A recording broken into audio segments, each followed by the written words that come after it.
How you been, brother? I'm doing good, bro. How are you? Pretty good, man. Just pumping out a couple of things, finishing up a lot of things before I can move forward with other stuff that I wanted to, like the collab and like fucking everything, everything. Yeah. But yeah, man, just fucking wrapping up some fresh ideas that I've had here. Came back from Okeechobee. Shit was fucking. Yo, let's talk about that. How was that Okeechobee experience? Mind you, I went the first year. It was nice. This year was fire. This year, the amount of experimental bass that was entire weekend. A lot of drum and bass, like crazy. Really? Oof!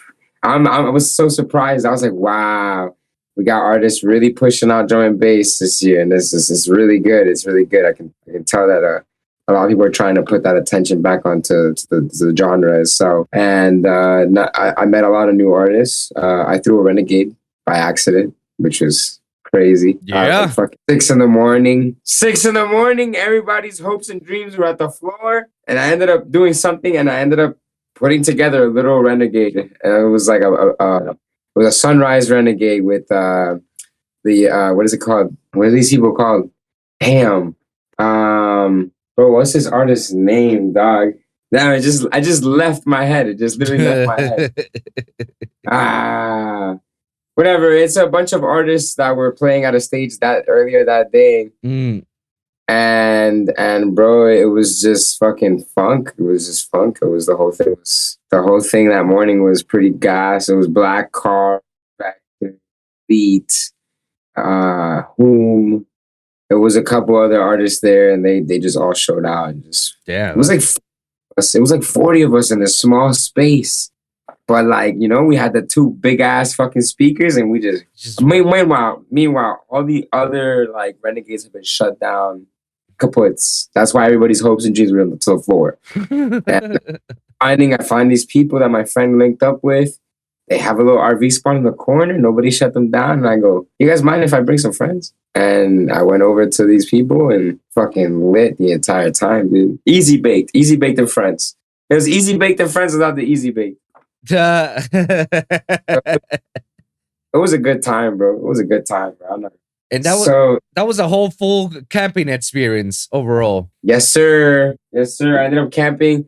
Mind you, I ended up grouping up with we ended up counting 17 cars put together. I don't know how the fuck we did that. 17 cars of all of us together, and we're all camping on the same line. We're all on the camping same line. So we get there early enough, kind of, and we end up camping literally a 3-minute walk away from the entrance of the actual festival. So we're like right there. We ended up being able to just camp, come to the back. So it was good. It wasn't like all the way in the back and like BFE. And then after another thing was like my friends, they got VIP camping and didn't even get as close as we did. That's crazy to me. He's like, wow, I can't believe like VIP, however shaded, is not as close as y'all were. Like y'all were close. I was like, yeah, I know. I don't know how VIP is this close. But we ended up doing that. And man, it was just a really musical experience. Really, I saw Tame Impala live, and Tame Impala live was sick, man. That production is sick. Yeah, the light production, the visuals in general. Wow, bro. The lighting. Just wow. I might have lost my phone. What? Wait, what?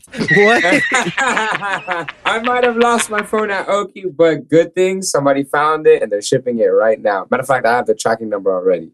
Shut the fuck up. Dude, somebody found my phone. They messaged one of my friends. They go, yo, I have your friends. I'm thinking, how the fuck did they find that? Like, I'm sure they looked at like one of the notifications. It had like a name or something. Okay. Oh, that was that's kind of like, how do you know it's you? Like, how do you know? My phone's locked, that's for sure. But I have the location and everything. It's getting sent this way. Oh, it's supposed to come in this week. So I'm thankful for that. That. Yo. I lost it on the last day. Mind you, last day I was just 4th day. You already know you're in the trenches. You're trying to survive. Yeah, at that point you're like, all right. Last day, I eventually got to get out of here. Dude, that's fucking wild. You actually had a real good fucking experience. But it was intense. I lost my voice and everything. You could kind of tell I lost my voice. I can definitely tell for a bit. I was just like, damn, bro, Okeechobee was like last weekend, you know? And it feels like it was just yesterday.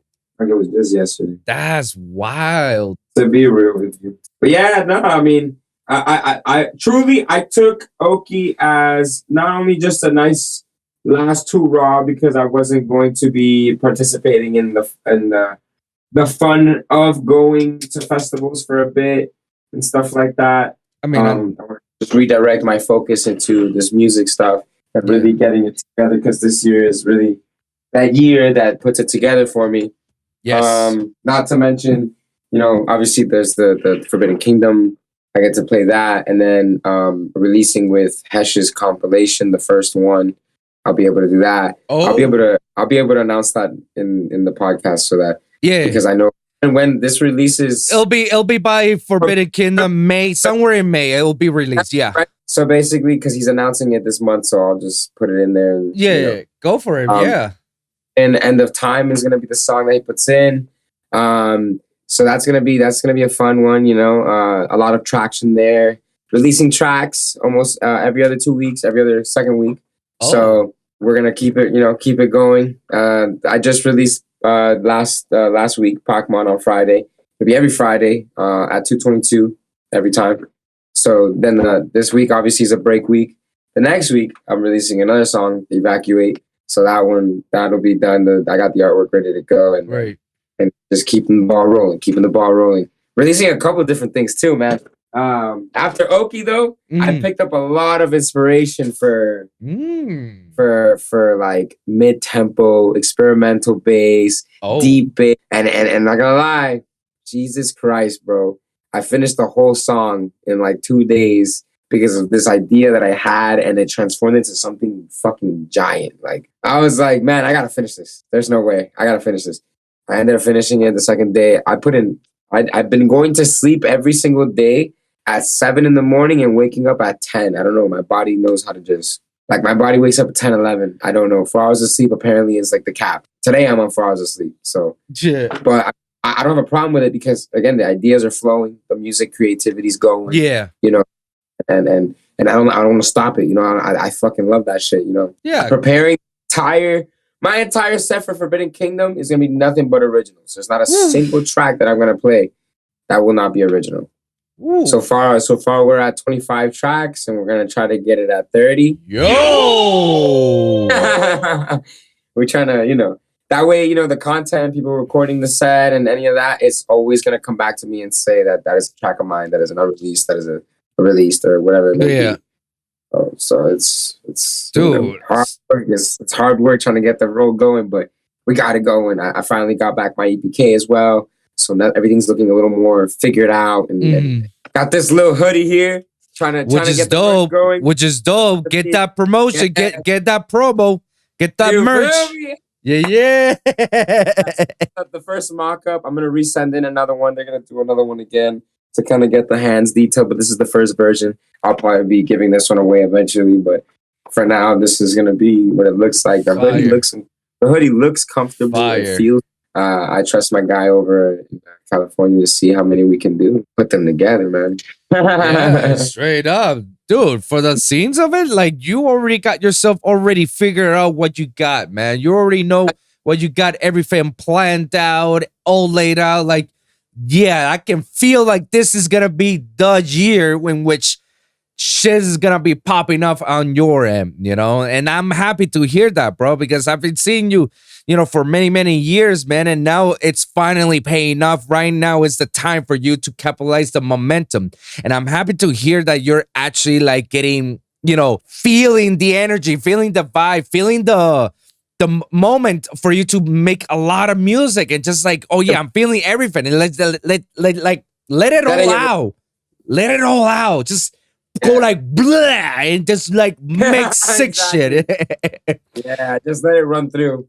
That's fucking dope, man. That's good. And the way you're fucking saying that, you already got a schedule, like you'll be releasing songs at at least one song every 2 weeks or so. It's like you already got your whole year figured out, and we haven't even got to the first half of the year, which is actually pretty good, man. And that's gonna get a lot of traction. A lot of people are gonna take notice of it. A lot of people want to play with your music and want to fuck with it. And to cap it all off, on your set for Forbidden Kingdom, which is almost done, it's gonna be like the most original shit ever. Like, I love that. I love when you give me a set of yours and it's all you. It's all original shit that comes from you. So it's like I'm seeing Corrvpt Criminals. I know I'm listening to every song. It's a banger of his. It's a song of his. Good or bad, it don't matter. It's his project. Yes, everything is from beginning to end, and that's sick, bro. And not many people, even including fucking established artists, do that shit. They forgot to do that. Like, there's probably like 2 or 3 people I can name of that I know that have done this before, or they still do this before. Like, I know Zomboy does all, like, his sets is all Zomboy, and you can probably, he probably will squeeze in like 4 or 5 tracks of his homies, but obviously all from NSD. Wooly is another person who has seen time after time going a full thing like that. Snails, he does it as well, and I don't know anyone else. I honestly do. Midnight T does it as well. Yo, the Terreno. Even Midnight T used to do it too back in the days too, when he was, you know, playing like the Hole in the Walls in Wynwood and shit like that. Trying to rinse out all his tracks, everything but his tracks. So you know what I'm saying? Like, yeah, again, keeping the motion going and like keeping on top of like the fact that this year, you know, I'm using everything to my advantage and using it wisely. You know, I'm not trying to just do everything all at once, but meticulously just get the content going, because when the time comes, there'll be more to come. You know, I'm from Forbidden Kingdom is out. I already have a whole other 5, 6 new songs. And even then, in the mix that I have already out, there's a couple songs that are in there that you'll hear that are also going to be released this year. Then there's the new songs that I'm still making to this day, today. You know, whether it's the experimental tracks or the Moonbatone tracks, or just a little bit of everything, because I'm trying to keep it in a sense like I'm not just one person doing one genre thing. I've always been like, I know how to do music, so why limit myself if I love to do bass music? Right. If I love to do bass music, it's not just dubstep. It's dubstep, drum and bass, Moonbatone, experimental, festival trap, bass house, you know, melodic shit, future rhythm, color bass, whatever it is on bass, you do it. Jersey Club, the whole thing. I like global bass just as much as I like the American bass that we have here, stuff out here. But it's fun. It's fun. At the end of the day, I just want people to see that like this isn't just a project that I picked up from and just thought that I could just do dubstep. You know, a lot of people kind of get that confused that they can come into an industry just with one sense. And sometimes it's not going to work. It could work if you put in a little more work than the usual. But if you're doing it freeform, expressive, and it's just a genre really that comes to you, the music will come a lot better and quicker. And the actual growth of your artistry will be different in an impactful way and as quick as you would think, like your other thing. But you know what I'm saying? Like it's pretty in depth to think about it. Like nowadays you kind of can't just be in one genre, to be honest with you. We have opened the gates, like all these new artists have opened the gates out. Yes. And I think that's the most beautiful thing, because we seen Getter get shut down for doing something like that. But if I promise you, if you would have done that now, the change, the switch up. Yeah, everybody will be open arms and welcome. It's like, yeah, come in. Oh my God, beautiful. This is something amazing. Yeah. But obviously, it's changed at different times. Artists now are branching out. Like, look at Guppy. Guppy's one of my biggest inspirations in terms of just keeping the ball going, because the man does not stay in one spot when it comes to the sound design. He really likes to keep it switching up. And I told him that, personally, and he was like, my manager hates me for that, but I'm like, I understand that. I can understand that your music is something of unnatural. I take that and apply the creativity flow, my creative flow, and put that into my sense and say to myself, don't bound yourself. Just keep it going. Just keep it switching. Just keep it moving, and be weird. Be weird. Be different. Fuck it. Who cares? Just go with it. You know. And I'm with you on that because I remember, back in the day, it was like a taboo. The fact that you can't even do any other genres is like, no, if you're in this genre, that's it. Even in our local scene, like our local scene is like, no, your rhythm or your dubstep or your trap, but you can't do industry standard, like an industry standard. Yeah, some bullshit. You know, it was some bullshit. Like I never understood why it was like that. I just like go along with it. But if you heard my sets before, you know that my sets were never all the time dubstep. I always put a little bit of everything because that's how I am. I'm a DJ first before I'm a producer, you know? And like Getter trying to do Terror Raid and he was doing his shit and everybody was giving shit about him. It blew my mind, you know, when people try to do outside of it. And I'm like, how come you guys aren't having shit on Skrillex when he switched around? Like, if anything, Skrillex is like the first. That's like the perfect example. That's actually the perfect example, to be honest with you. I think that that's really the perfect example because again, an artist branching off, like even then me, like I even decided I'm gonna put out the project of Shallow, which is the house stuff, which hit off very well.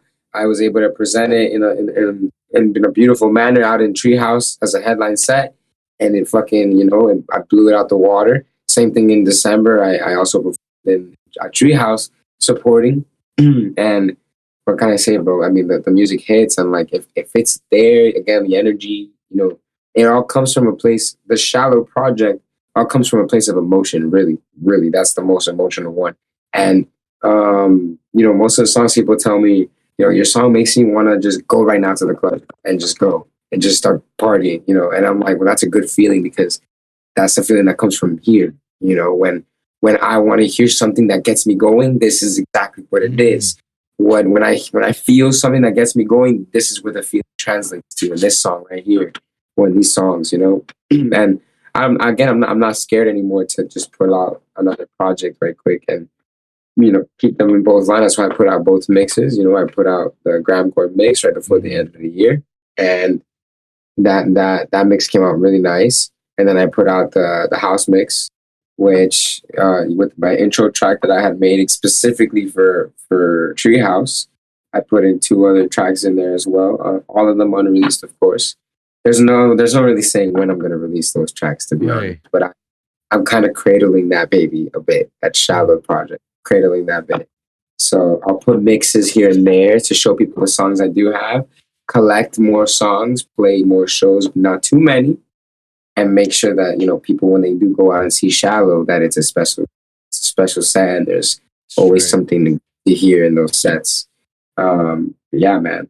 It's times are different now, you know. So I agree, and it's always good to do something different, you know, like something that doesn't make you feel like this thing has been very monotonous. Like, let me try something out there, you know. It's like, it's one of the reasons why I actually fuck with a lot of melodic dubstep and the color bass area, because there's so much variety out of it, and there isn't. This is what I like. There isn't a right way to do it. You just feel like this is how it is. This is how it is. Like me and Manta just did we finished our collaboration. We don't know when we're releasing it, but when we do release it, with Robbie Infinite in there as the lead vocals at it. And dude, it's like the sickest shit I've ever heard in my life. Like, I fucking love it.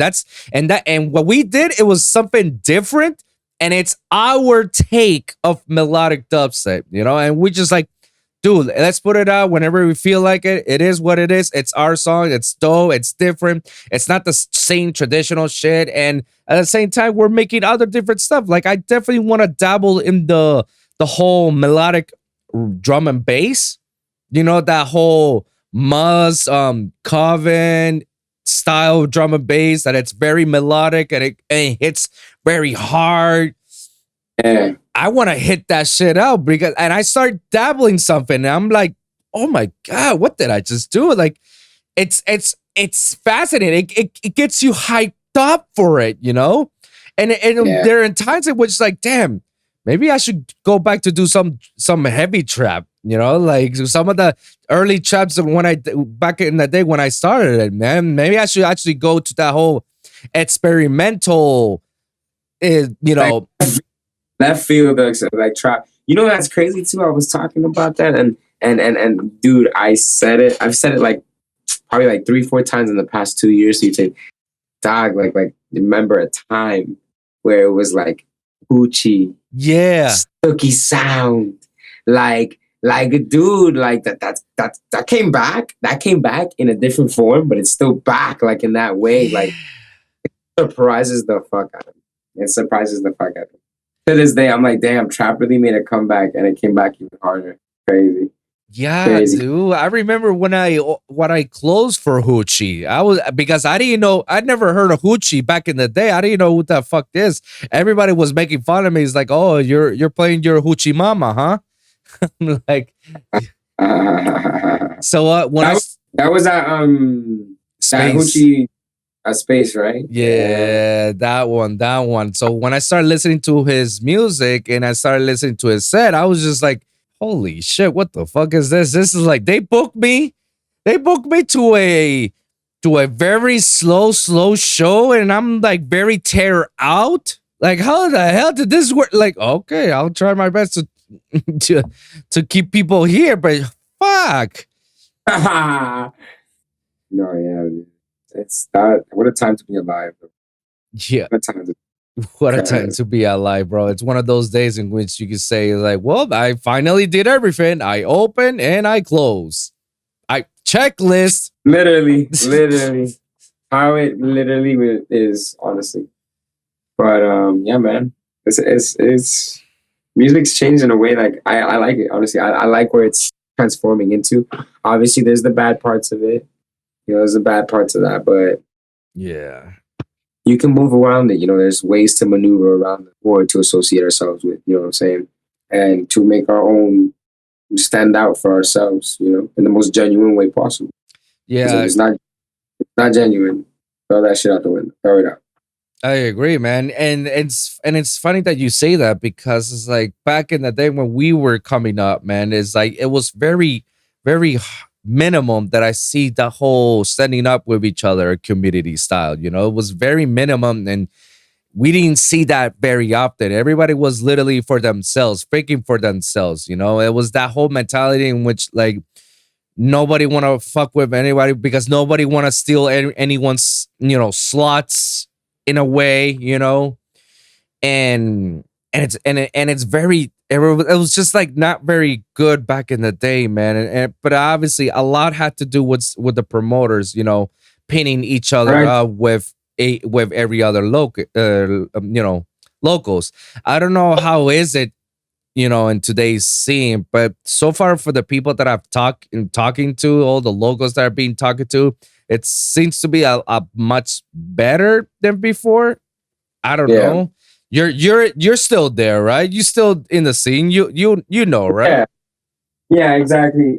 So like, you know, we talked about this like earlier in the live, I believe, that pretty much the scene isn't exactly the same as it used to be. Again, like these kids have an advantage promoting. It's not go out on the streets and, you know, you go out on the streets and then you have to like promote. Now it's really not that. You know what I'm saying? It's really not. And there's just online promo that people do. The slots thing. I mean, I don't know how people, you know. So before there was, you know, you sell a certain amount of tickets and they give you a slot. And obviously now, I don't know if it's even the same. I feel like now it's just, you know, here's a list of people promoters that are DJing. And we just put them in the time slots, and if they sell tickets, and you know, I mean, maybe it could be the same still, but I could say that like, you know, not the same people are in the scene anymore. You know, it's a bunch of new kids, new faces, fresh faces. Even in the scene in general, you know, I don't see the same people from back in the days. Maybe like Skyper, still working it always. Pedro, you know, he's still out there doing his thing. I mean, still killing it with his whole photography shit. You know that I He's know. still in it's still in the scene, like from back in the days that still involve themselves. You know, you're still killing it. You know what I'm saying? Shoot, even Secto, I'll even throw in that name because that guy never stops. That guy never That stops. motherfucker's still alive, Mike Secto. He's still alive. Yo, if there's anybody who's a big Incision fan, it's him. There's literally no one more big of an Incision fan than Mike Secto. That dude is hilarious. I love that guy. That guy, holy shit. He's even like the president of the fan club or something. Like he makes sure everything's all set up whenever it comes to South Florida. Like, I don't know. Like, this is stuff that I hear from him and I hear from others. I'm like, damn, like this guy, like, how is it possible that Incision hasn't picked him up already and put him as the... Right?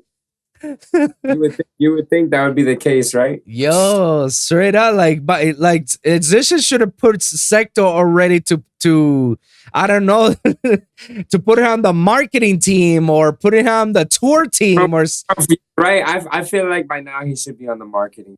Yo, because hey, he's been a fan since the Destroyed days and back in the days, 2012, 2010, and he sells. That's the. There has never. I mean, like back in the days, there's still nobody I can say that, like, you know, besides the people that we know, that went as hard and is still going as hard as Secto. Yeah. Promoter wise, like I would still go out in the street and flyer all day. Me flyering from my own shows out in the streets, seeing Secto, and I go, see, this is how I know you're the number one promoter. And by his age, because he's already in his 40s, right?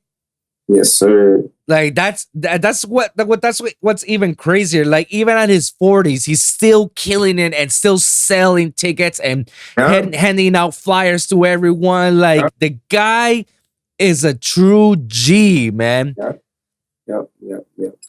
He really is, man. He really is. I to this day, I'll tell him, you're still one of the best, you know, in the scene, honestly, and the OGs. Oh, the OGs. Yo. OGs. Shout out to him, bro. Yeah. Shout out to him because that guy is wild. That guy is amazing. He's a monster with it. There's nobody out there that has that much dedication than Mike, for real. He's really in there. No, respect to him, always. I mean, from the beginning of my journey, music out here in Miami, he's one of those that goes back from the beginning, along with Renzo. Still doing his thing, simulation. Damn. Still doing, you know, shout out to Renzo as well.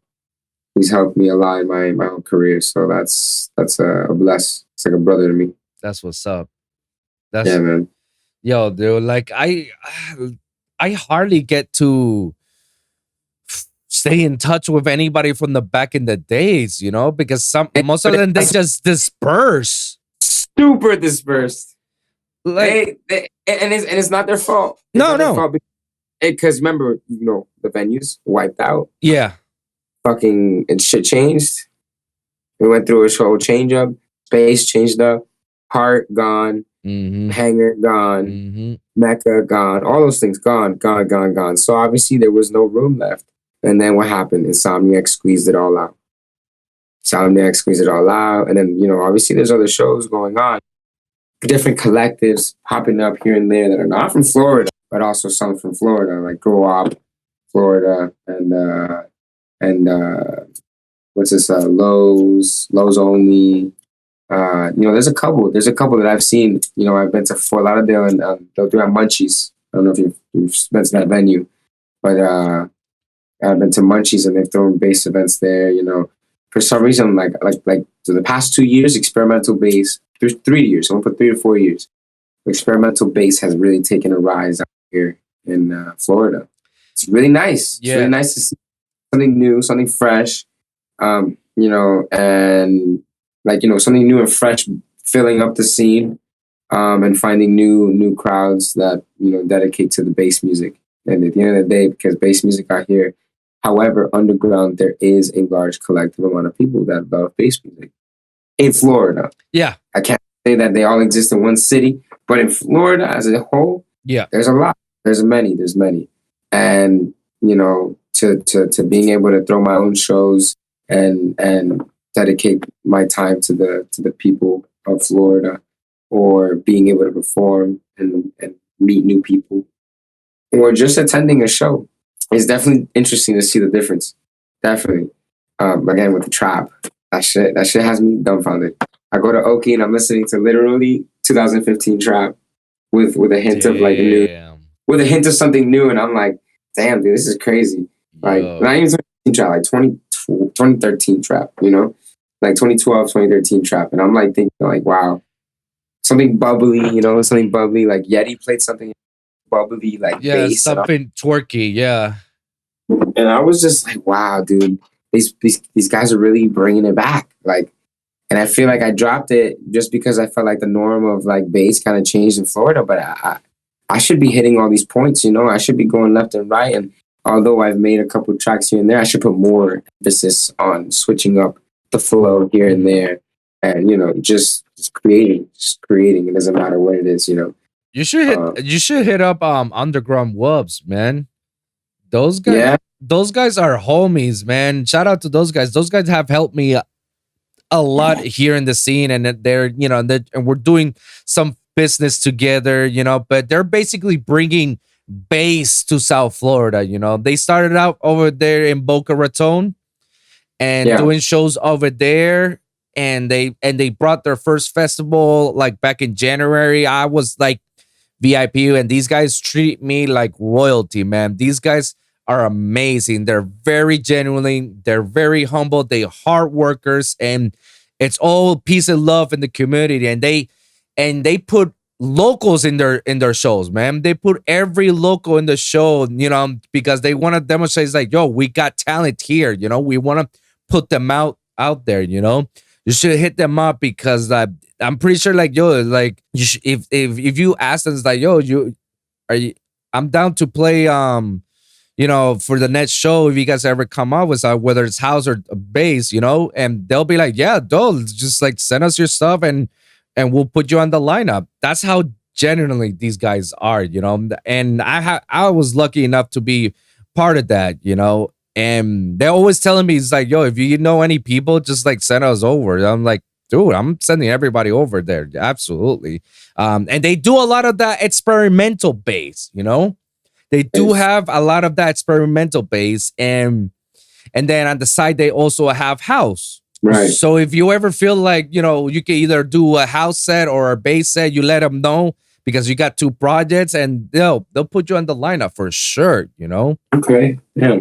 Okay. What's it called? Underground Wolves, man. You can hit them up in Wolves with obviously with a Z, you know. You can hit them up in Instagram.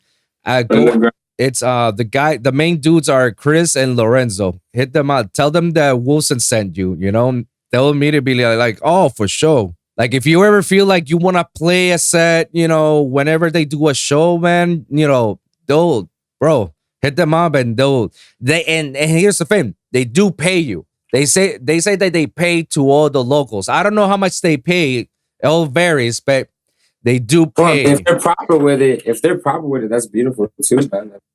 That's all a genuine artist could ask for. Yeah. Is that they genuinely look at the content, the artist's work, and pay them for what they believe the worth is, or what they at least can accept that the person is putting their worth to be. You know what I'm saying? So, hey, man, that's all I'm about this year is putting my worth out there, putting the creative flow out there, putting it all out there, showing people no boundaries here, and that all the music I'm making is a different vibe, but there's a vibe that you can definitely pick up, you know? So, yo, for shizzle, man. Now, for shizzle my nizzle, man. Yo, but I actually wanted to ask you something, because you did mention something about, you know, whole Insomniac thing, like Insomniac buying shit out. What do you mean by that? Because this is like the second time I've heard this story. Okay, so obviously Treehouse was throwing their bass shows, correct? That was all supported by Insomniac. And eventually, the venue was no longer with the shits, and so they tapped out of there. But also, they don't throw. You notice they don't throw bass shows at Space anymore. They don't throw bass shows anywhere except for there, unless it's another team simulation, another group of people throwing shows, whether it's our people unidentified. Anyway, but at one point, and when I figured out 2 years ago and the pandemic started, there was already the flying notes of Pasquale taking his deal with Ticketmaster, and then from there, it's just been him buying out left and right. So Space, he bought out Space, and all those bookings ever since then are Insomniac. Yeah, all that's Insomniac. All of that, all of those Space bookings have been Insomniac. All the Space Park bookings have been Insomniac. Oh, that's why they got Space Park. Space landed a deal with Pasquale, that fucking 1/3 of a deal, and that's they made their bread to be able to open up and do all these bookings, and then there's Factory Town, also another Insomniac written all over. So Insomniac's just fucking taking over, dude. Dude, he's becoming fucking Disney at this point. He's buying everything. That's why Ticketmaster's being sued by the United States of America. Really? Yep. About 3 or 4 of the main plaintiffs signed on it to be able to go through with the lawsuit. United States. They were the ones who obviously have been conducting research in the company, but they're being sued for monopolizing. That's what I'm saying, because it's wild for me to hear these stories, and it's like it's a clear indication of a monopoly, bro. Like there's certain things that you can and cannot do. You can't just go ahead and buy everything and own everything and just like that, bro. Yeah, and look and think about it. They own Space. They own the Vanguard in Orlando. Yeah. They even touch. I mean, think about it, man. Okeechobee, that's another one. They own Okeechobee as well. Wow. So it's like, what the fuck? What are you guys doing? You guys are taking over Florida. It's literally that. Without even counting the ones that he has on fucking California. Right. And then that's not even counting the more like Cyclops Cove out here is Insomniac. Oh my God, you're right. Forbidden Kingdom, Insomniac. They own everything. They want house and dubstep and all the experimental and Okeechobee, and they want to own everything. They do what they do. This is what they do. They get their information via the festival, via the show. They take down all these notes of who the people like in Florida, and they take it all. Yo, Pepe should have never sold that. He should have never sold that. He would be making so much more. Bruh. He was still running it himself and working with Jeff. If he would have stuck to working with Jeff, exactly, because all he had to do is have Incision to close his tour by landing on Forbidden Kingdom. Why? What happens when Incision closes his tour? The last few dates of the tour are the last ones of his tour, meaning that a lot of people do not want to miss it. They want to go there. It's going to attract more people to it. And then if you slap a bunch of bass artists on top of that, people are just going to go fucking nuts. It's like, yo, what? Incision, his last days of the tour, plus all these fucking bangers artists right here. Yo, I gotta go. Yo, whatever. How much is it? Fuck it, $100. Here you go. I want it. I want that shit. That's all he had to do. That's all he had to keep it going. Insomniac's just gonna take it as a money grab, boom. And of course, they know they're gonna blow it up. They're gonna fucking get their artists, everything. Absolutely, no problem. Not a problem. I mean, they already got. I can't even say. There's artists on there that Insomniac money. That's all I can say. No. It's crazy what they were able to pull off. That's all I can say. I can vouch for that. Yeah. It's crazy what they were able to pull off, because I have never in the history of living in Florida seen it being happen. Crazy. It's crazy times, and it's crazy how they're doing it. And obviously, because the title of Insomniac is slapped on on the festival. So obviously everybody's gonna fucking go. EDC Orlando wasn't good enough. No, we need another fucking, bass festival. Just that. Okeechobee, Forbidden Kingdom, Cyclops Cove, Club Space, the Vanguard. Like, that's overkill. That's overkill. That's overkill. Overkill. And then you got Disco Donnie, poor him, with just Sunset Music Festival and most of in the corner. In the corner. Exactly. In the corner. Realize that he's like in the corner, hanging in there in Tampa. Hanging in there because that's another thing. There's certain artists that he cannot book because of this whole Insomniac taking over you. Ultra and Insomniac. Because of Ultra and Insomniac. Disco Donnie has his own. It's wild, bro. And I fucking hate these clauses, Like, you book this lot, well, you cannot perform here. It's like, for damn. 4 or 5 months, before and after. That's a whole year. That's a whole half a year. It's so stupid, the level of monopoly, which also explains why you don't see that many bass artists in Ultra, because like they don't give a fuck about Ultra, and Ultra doesn't give a fuck about bass either. For them it's a jerk off move. That's why they rather focus more on the Forbidden Kingdom now and on the Sunset, because that's where all the people who are bassers are gonna head up, and that's where they're gonna see the most traction out of it. And Ultra knows that they're gonna sell what they sell. They have people flying from across the world to Miami. Yeah, they got money. They got the money. They got their own clients. They got their own people. They know they're gonna sell regardless whoever they put in there. Fucking all it takes is just slapping Armin with his State of Trance. Everybody's gonna go. The whole shaboop. Yeah, like slapping Tiesto on the main stage with Mark Garrett and a bunch of others. It's like, got it. That's already sold out. With having Tiesto, yeah, bro, it's wild. Yeah. Insomniac really did a number out here in Florida. Dude, and it sucks because for a lot of people who actually want to book shows and want to book artists, they can't. Like myself. Yeah, exactly. I squeeze my way around, try to get into the underground, and I have connection with some artists. But it's still, it's still at the end of the day, if they have a contract, they got a contract. I got to respect it and honor it. I got to honor the contracts. I still respect the artists for what they do. You know what I'm saying? It's they're making their bread. That's how it is. But I fucking hate that gatekeeping but Insomniac shit. Also fucks people over. Insomniac fucks people over. Fucks the artists over in the sense of the radius clauses and over the top. I hate that gatekeeping shit, bro. I hate that to the utmost, bro. We're going to sell the most tickets and nobody can sell for the artist. That's ridiculous. That's like cutting off a whole state's infrastructure for EDM in general. Yeah. Whole EDM and electronic music as a whole. It's cutting their money flow in sense of club versus events. Club to events. You see clubs closing down because they can't fuck. Yeah, because no people are willing to pay for the amount of fucking, the price now because of how bad it is out here, inflated.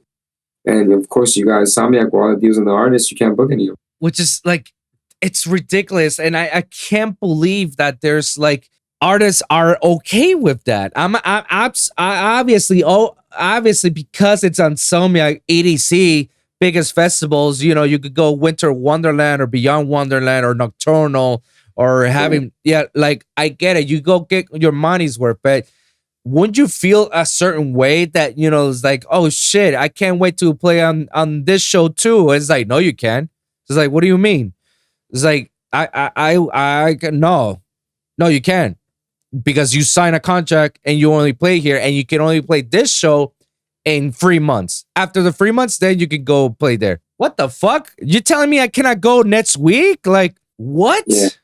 Like, it's controlling. It's a stupid controlling. Like, he decides who gets in and who gets out. Like, they decide. Yeah, man. That's gatekeeping. That's a whole different level of gatekeeping. I don't fuck with that, bro.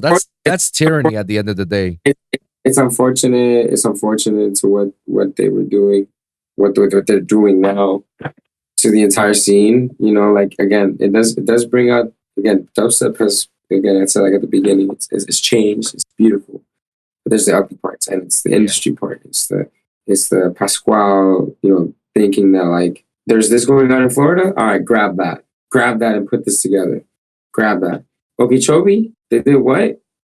Grab that. You know, like why is it always I'm gonna grab that and do something with it? Because again, you're washing out your contracts that you have with those artists for what? For what? I missed the Okeechobee where Skrillex played, bro. It's crazy. That's The first, crazy. that shit was crazy. That shit was beautiful. Saw Joey Badass, crazy. Yo. So it was good, you know. And I went this year and it's changed a bit, you know. I mean, I seen still live artists, you know. Tame Impala was beautiful, like I said. Megan Thee Stallion was awesome. She was hype as hell. But at the end of the day, like, you know, the scene's changed in different ways, and whether they're giving the right opportunity to some or not, you gotta just make it for yourself and do your thing and stand out genuinely. Because that's what's gonna carry out. Not worrying about the industry stuff it's more thinking about what's gonna stand out for yourself and what most genuinely stands out. What do you do so naturally and effortlessly that makes you stand out the most? That, lead with that always. Always lead with that. If it's what you genuinely do, and it's giving you the best attention as a sense, as a persona and music etiquette and all that put together, is where it's at.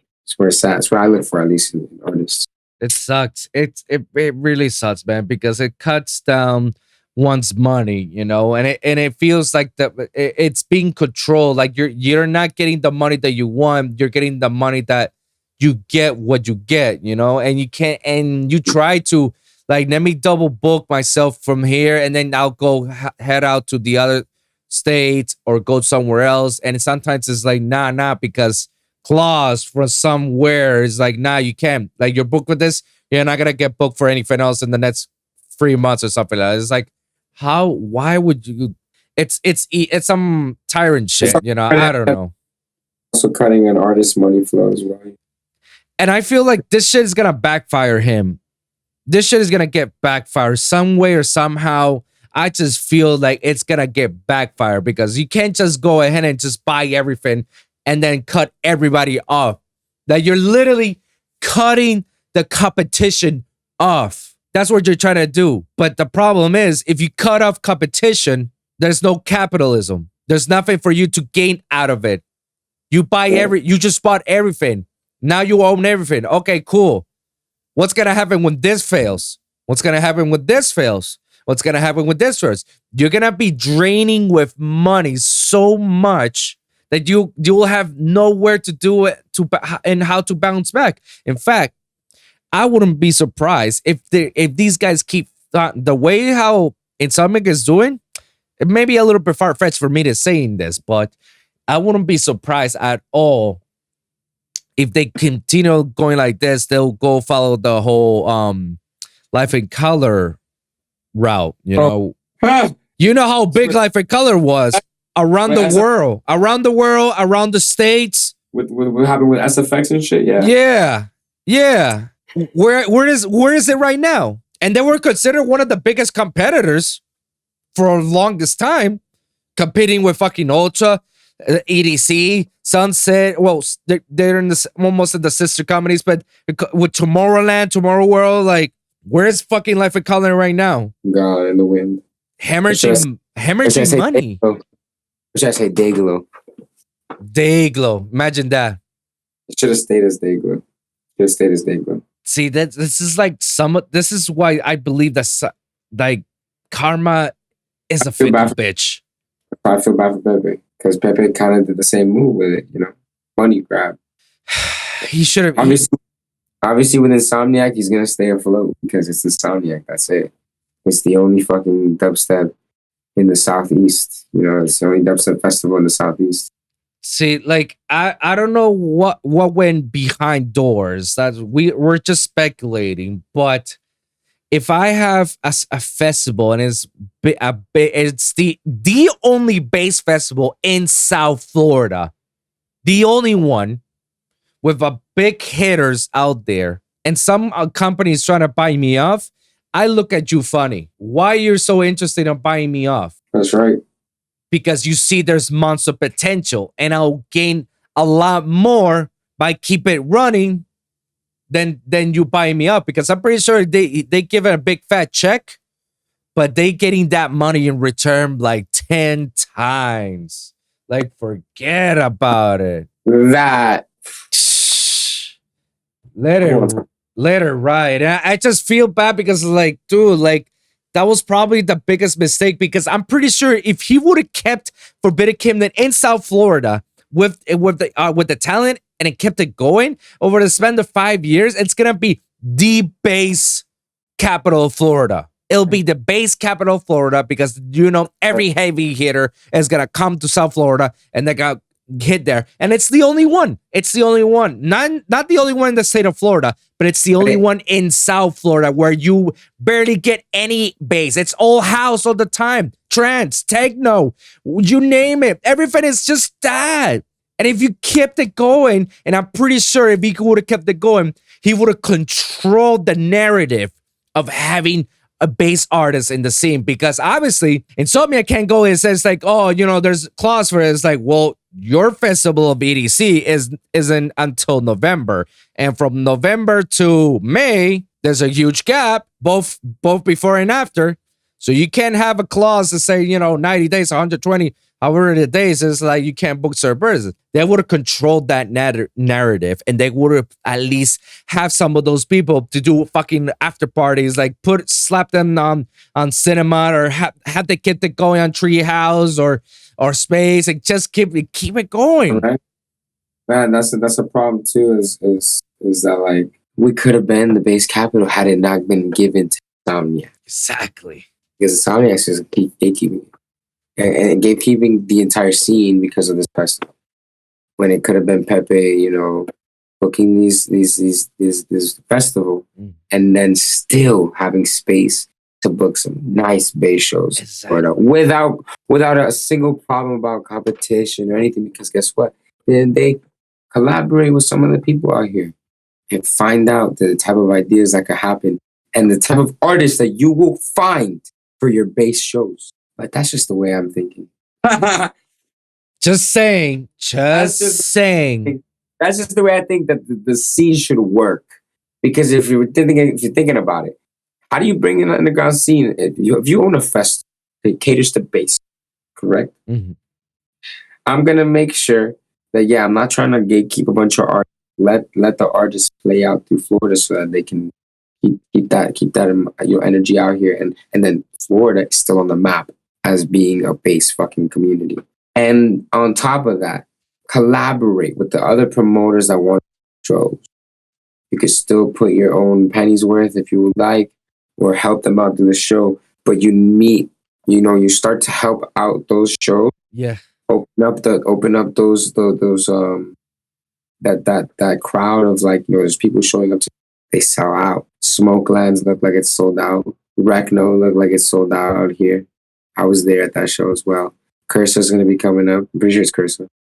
Her show's coming up pretty soon at Winwood Syndicate.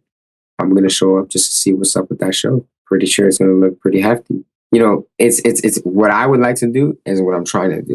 Cause I understand that once you give it off to Insomniac, you're fucked up. But see, for my mentality, if I'm gonna start doing shows out here, I want some of the other artists and some of the other people out here trying to do shows like American Grime. Shout out to American Grime. They're good homies and they're doing shows nonstop as well.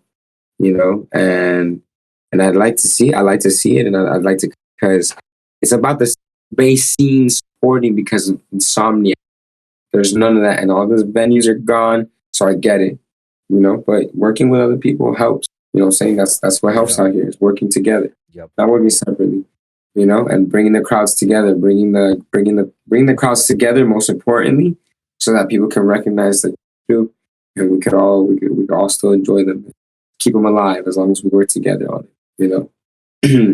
But in a sense. Again, even as an artist, taken seriously out here is probably, it's like a 50-50, it's a 50-50. There's still some people that take me serious, and there's people that know I exist but won't take me serious. That know what I'm doing but just don't look my way. I get it. Do your thing. But when you start to see me doing my thing and you start looking my way, after all, I'm gonna tell you, so why wasn't you rocking with me back? You knew about me. Why wasn't you rocking? You knew about me. You 100% knew about me. And to this day,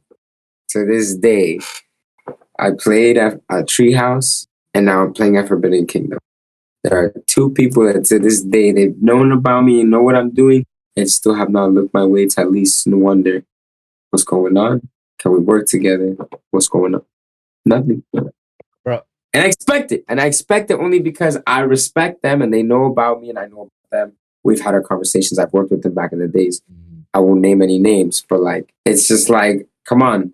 You wanna see what it's like to bring out another artist from Florida, that you could say you brought out another artist out, like back, it used to be back in the days where an artist would come out of Florida and the fucking bass scene would blow up out here. Hello, we fucking Skrillex came out of here, y'all. Like we should keep that going, that we have artists out here to throw out. We got kids like Yari that exist out here. Fucking monster when it comes to producing. And I wish people have recognized that more. We have guys like Jandy that have their own recognition, but not because of the scene in Florida, but because of artists in other states. You know what I'm saying? We lost touch with the fact that there are artists out here in Florida that we need to touch. We need to touch on. You know what I'm saying? There's kids like that I'm just hearing now about, Zoinks, to throw in another name. And I'm talking about, kids that are producing, they're making music, and it's sounding nice, and it's really nice. You know what I'm saying? We have Snuko. Snuko's out there, and he's making music endlessly. You know what I'm saying? We got Stains. Stains is a guy out here overlooked, man.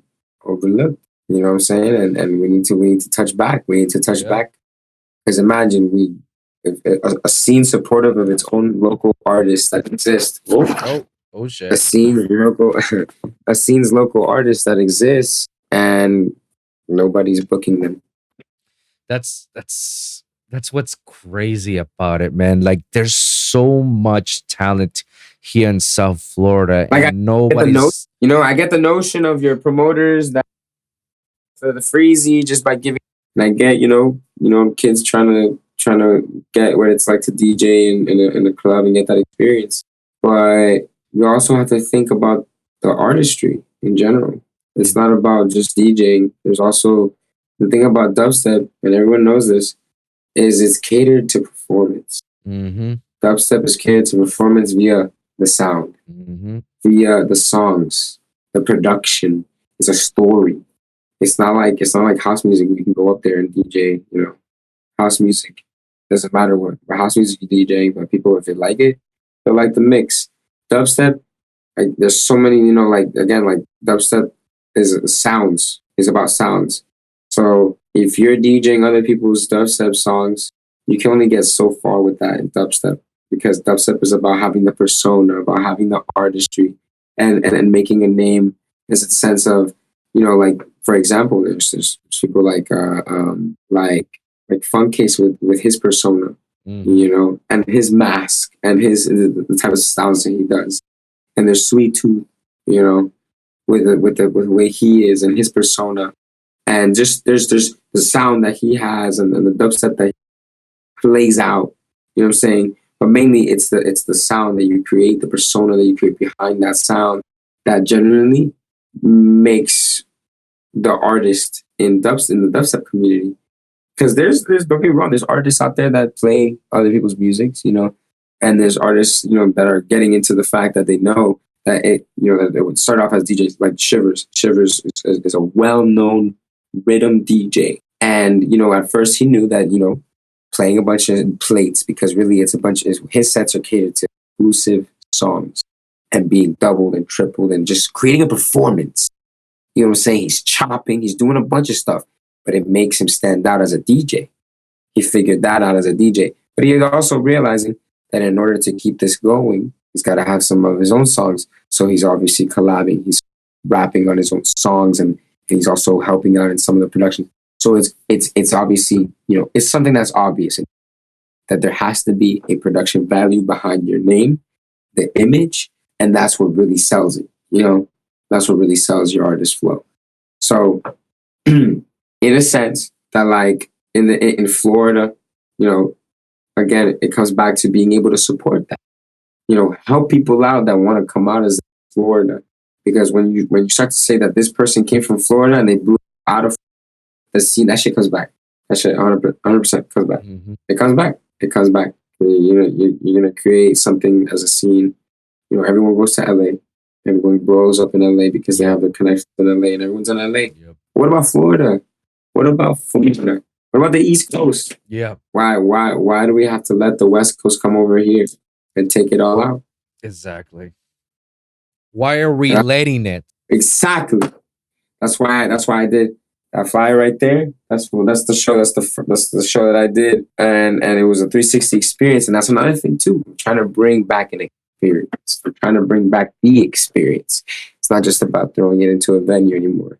I built a center stage with these hands.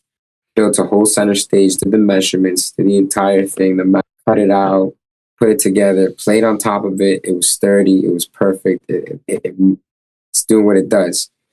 And I'm trying to just keep the scene alive. Keep the scene alive. Yeah. And keep it borrowing. Obviously, it's going to take me some time to do the next event because things have changed up a little bit, and I got caught up with personal life situations that cater to what I have to do now.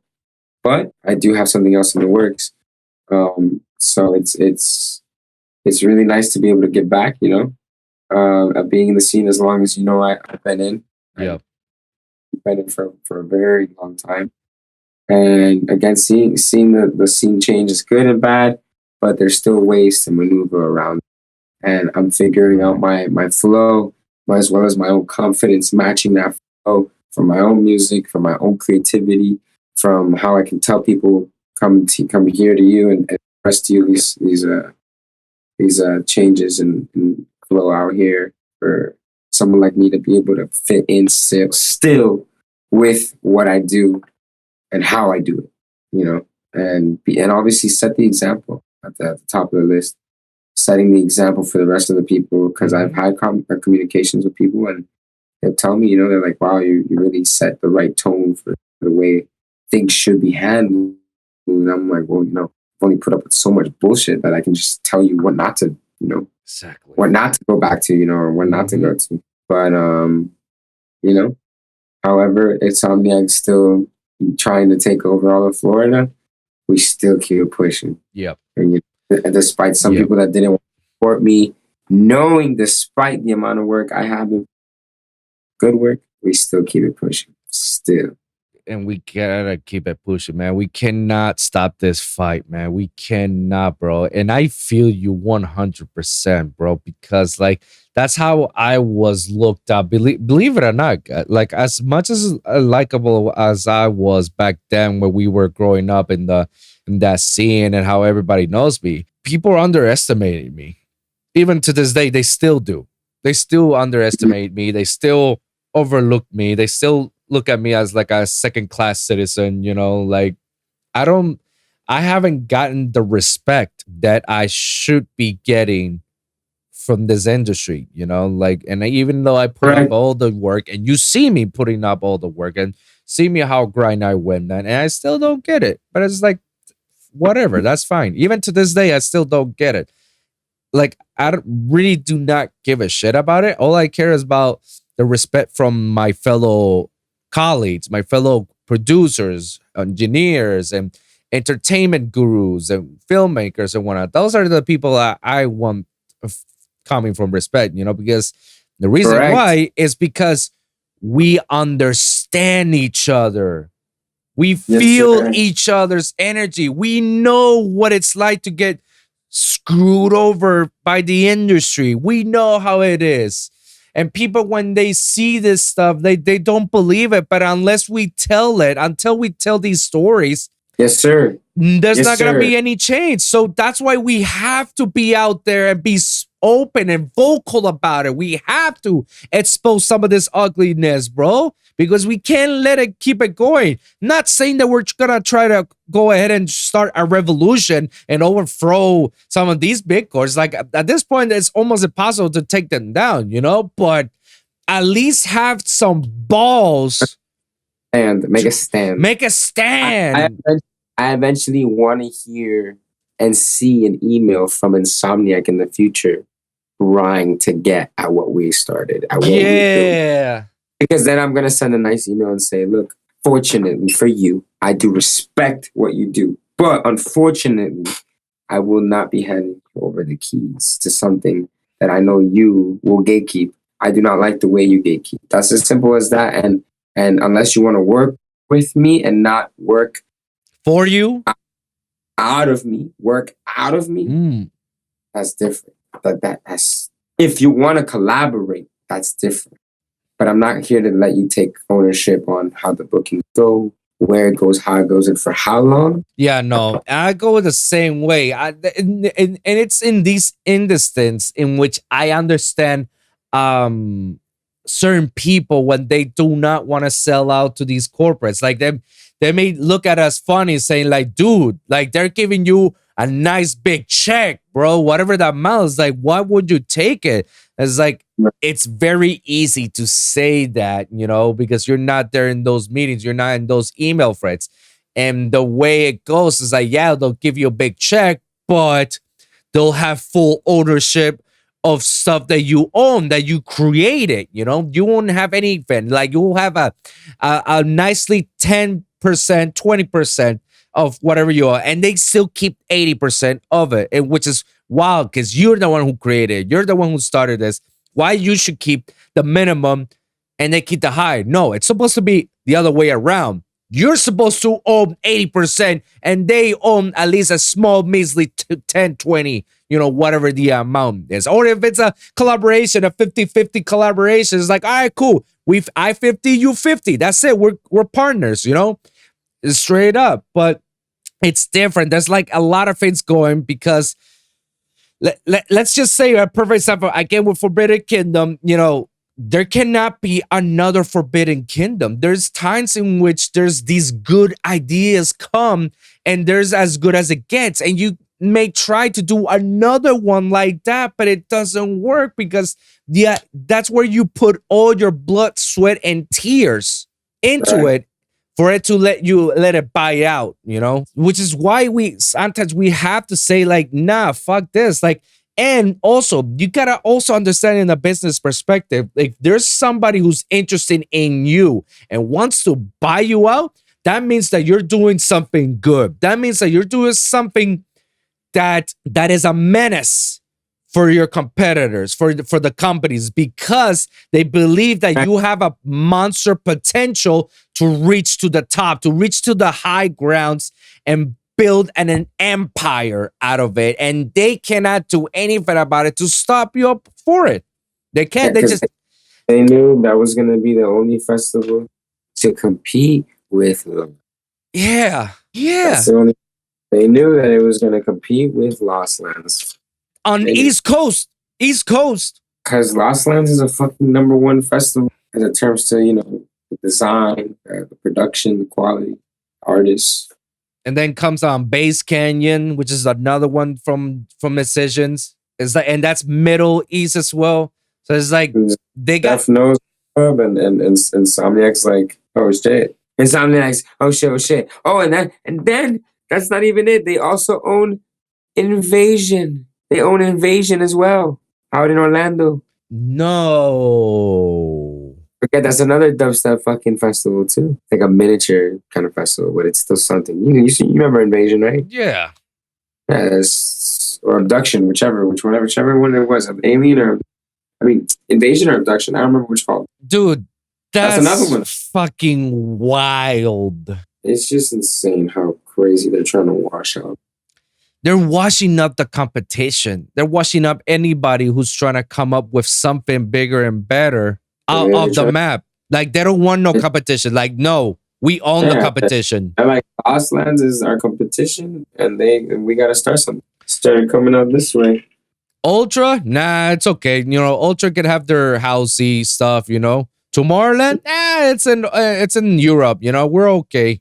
They can do whatever they want. Who else is our competition? Sunset, it's okay. They're doing their thing. They cannot get and book our artists. You know, that's why you see Skrillex a lot in Sunset Music, and you don't see him on any other Insomniac event or Ultra. He's on Movement. He did Movement, the first festival in the United States that he's on for the year. For the year. Or for it's been a while, actually. It's been like years. He's playing Movement. What a random fucking festival to just pick. And I know for sure it's pick and play. That's a boss move. That's what he did, a boss move. For sure, it was pick and play. Yeah. It wasn't they hit him up. It was like he told his agent, said, listen, I want to play Movement. Set it up. Does Skrillex make techno? Of course he does. He makes anything. But does he put it out like that? No. So imagine Skrillex at Movement Festival. What the fuck? This guy, that's the level we're trying to get on. Yeah, you know? Exactly. That's the level we're trying to get to. The level to where we know, like, it doesn't matter. We know we got the level again. Skrillex is an inspiration in that. And I hope it's for a lot of people. That they should really pay attention to one thing. It's the way he uses his musical sense. Mm-hmm. This doesn't involve one genre. It's the guy's a Grammy nominee. The guy's everything. That guy did Justin Bieber's album. How many times he has? Still doing. Because guess what? Justin Bieber and the way Skrillex made his sound now, it's just the number one seller for Justin Bieber. And Justin Bieber knows if it ain't broken, don't fix it. If it ain't broken, don't fix it. And that's what Skrillex is on too. He's like chilling. I could just make one track and we're making millions still. Millions. Platinum records, just selling off online. It's Justin Bieber. It's Justin Bieber and Skrillex. And then that's like people like Snake, like DJ Snake. Mind you, two different sides of the industry here, because I know I'm Wolv's producer, EQ, Equalizer. He stays out here sometimes and stuff like that. And he tells me, one of the times, Wolv tried to reach out to DJ Snake to do a track. Motherfucker said, you got $500,000 just to start the track, just to start it. What? $500,000, dude. $500,000. Craziest thing I ever heard, bro. Honestly, insane. Emotional, damn it. $500,000 to start it. That's the down payment. That's a down payment, bro. That's a down payment. So back to what I was circling to. Use the musicality. Become a powerhouse for musicians, producers across the world, wherever you are. Literally use, not just for one job. Do everything. Build a catalog so fucking fat. Yes. Damn. Yeah. What happened? We cracked a bowl, but it's not completely broken, so we're good to go. Oh, okay. It just cracked at the very bottom, but she's still running. Oh, okay. Well, that's good to hear, I guess. But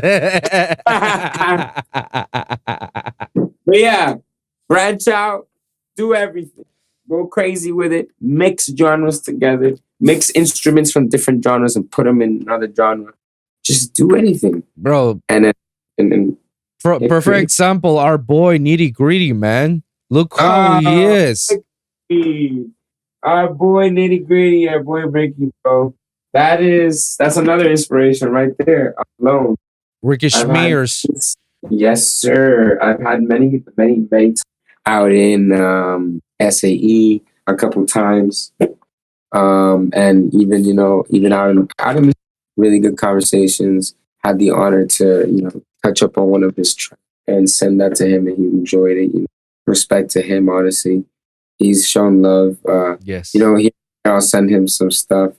I know now if I send him this other track, he'll really enjoy it. I haven't seen it in a while, but every time I do send stuff to artists, it's always the right one that I feel like just right, And, like most of the times, I'll get a feedback, from most of my homies But Nitty's always true to his words, and guy, respect to him, bro. He's one of the guys in the say another Florida producer that's a banger. Yeah. That is proof that there are good artists out here that look down. And again, like, we need to just, they did that with Nitty Gritty. Look, they picked him up.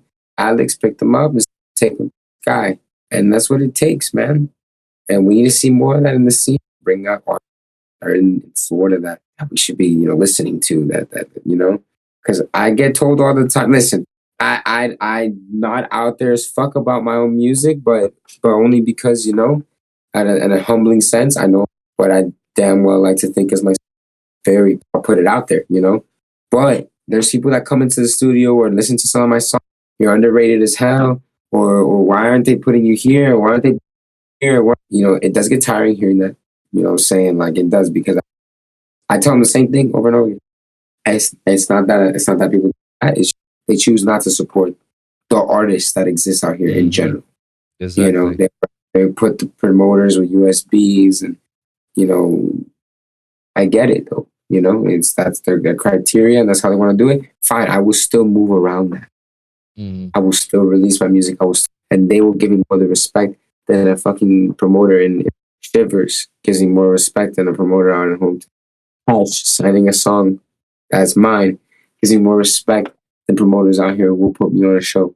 You know what I'm saying? Like, that's what it comes down to. You know what I'm saying? That's what it comes down to. You know what I'm saying? And that's his upset. Yep. I completely agree 100%, man. Like, and it's funny how this is moving towards, dude. Like, little by little, it's becoming more and more a musician's thing.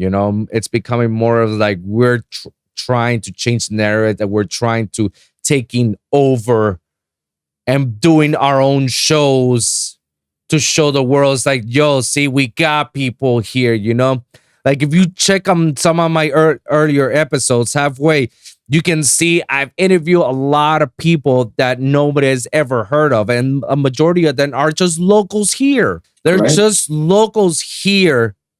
And nobody has ever heard of them. And I'm trying to put them out as much as possible. But I'm not just getting locals here from South Florida. No. I'm getting locals and up-and-comers from outside of it as well. I'm trying to get from Europe and from across the states, I'm trying to put them on the map as much as possible. Because when I hear the music, it's like I feel like, how is it possible that nobody has already discovered you? How is it possible that your shit is not popping out there? Like, I even admit it to myself. Some of the music that I've heard is way better than whatever I ever produce.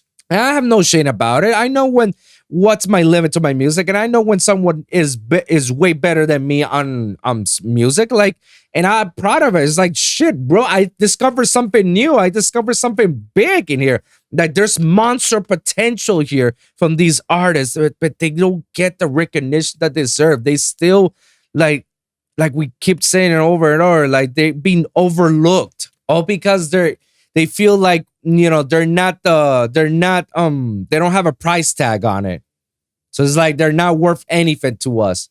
It's not easy. It's not manageable. It's not marketable for us. It's like, that's why we don't give a shit. And they're not going to be big. They're not going to be big. And that's the biggest mistake they make, because lots of independent artists are bigger than any artist that been signed on labels or festivals or any company. Fuck. Like, again, Skrillex has his own company, his own publishing company, his own fucking record label. He's independent as fuck. Diplo has his own company, his own record label. Our boy Nitty Gritty, he's independent, and he still makes bangers. He has his side project, and side piece, and that's booming. And that's booming. He's making bangers. He's making any sorts of genre. That's why Nitty Gritty is probably the best example as to where I lead from. Yeah. Corrvpt Criminal as a bass artist, Shallow doing the other stuff that I like to do, which is like house and stuff like that, and it's just, bro, that's the one way that I feel comfortable knowing that I can put my music out. And it works. It's working out. Yeah. I had a treehouse for Shallow the beginning of this year to start off this year, and I played out one of the best sets ever. I played out I made a song for the intro. I played five of my tracks in there. I was able to play five of my tracks in there along with 7, 8 other tracks. It's beautiful, bro. It's beautiful to be able to express the different sides. But again, it's until the right people see what I'm doing, see how I do it, see why I do it, or whatever it is that lets them know that I got what I got and I'm ready to fucking full force with whatever we're gonna do with this projects. Yeah. And it is a business sense at the end of the day, but also, this is what I love doing. This is all I love doing. You know what I'm saying? Like, this is it for me. Yeah. This is what my calling to be serious. This is my calling to work with other producers. I've even worked in the Latin industry, and I've worked with producers and musicians in the Latin industry. And to me, again, it's not just about the dubstep too. Like I said, in the Latin industry too, it's about the right people that have taken me serious. Fulanito, for some people that don't know, because it's a fucking ancient group.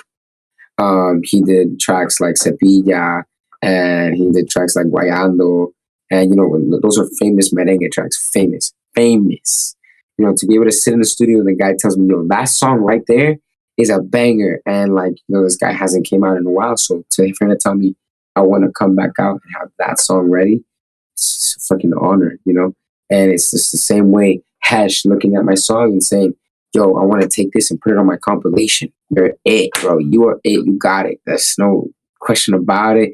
And in a genuine sense, he fucks with my persona first because we communicated and connected based off of that.